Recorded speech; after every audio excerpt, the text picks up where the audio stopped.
Secret of Mana's title screen is one that always fascinated me as a child, and basically every single time I booted the game up, I think I let it play at least once. And there might have even been occasions I let it play 2-3 times. That's how fascinating I found it.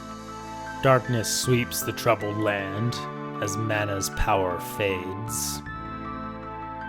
People await a hero who will wield the sword. Excalibur, Herald, Gigas. The blade has had many names, for it has been celebrated in myths and legends throughout time.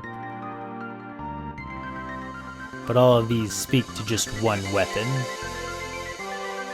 The Sword of Mana.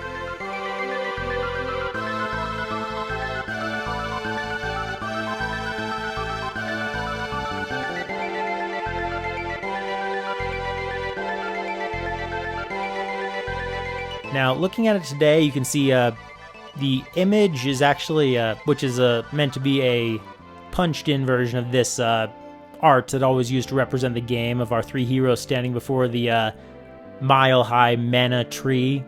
You can see it's actually quite pixelated and blurry and smeary and kind of nasty looking when you can see every pixel like this, but on the old CRTV, the pixels kind of blurred together a little more, kind of softened the look of it and the darkness of it. For some reason, it really had a mood then. Maybe it was to some extent that I was used to rougher graphics then, but you know, even in the time period that like the GameCube and PS2 or whatever was that were out, I would still pull this up and look at it and be fascinated by it. A lot of it does come down to the music, of course. Composed by Hiroki Kikuta, the instrumentation of it is just fascinating, and the way it builds and builds and builds, and it hits that, just as it says, the Sword of Mana. It really hits that climax. It's so soaring and epic. It really just, it sucked me into the adventure back then. It tricked me into thinking that the plot was kind of better than it was, arguably, in a way.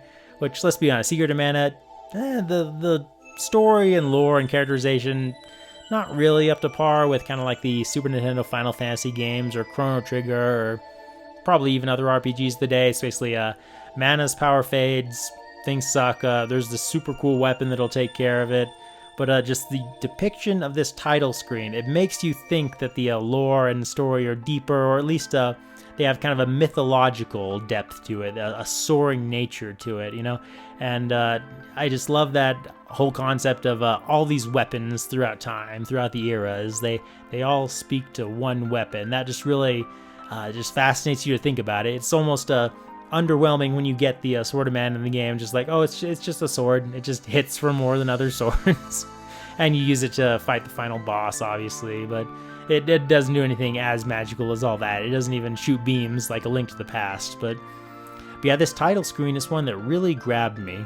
I always just found it so fascinating. Like I said, every single time I fired the game up, I had to watch it. It was 100% essential. Just the way it builds, kind of almost like it's almost like the opposite of a Star Wars title intro, where it hits, where the Star Wars title, the intro crawl hits, the biggest kind of climax is almost the word Star Wars appearing. Then it slowly kind of dives down, slowly kind of descends from there, right? This one's the opposite. This one builds and builds and builds and hits its crescendo at the end of the crawl when the Sword of Mana appears.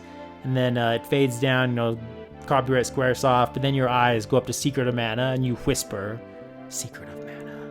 And it just, it tingles up and down the spine. So epic.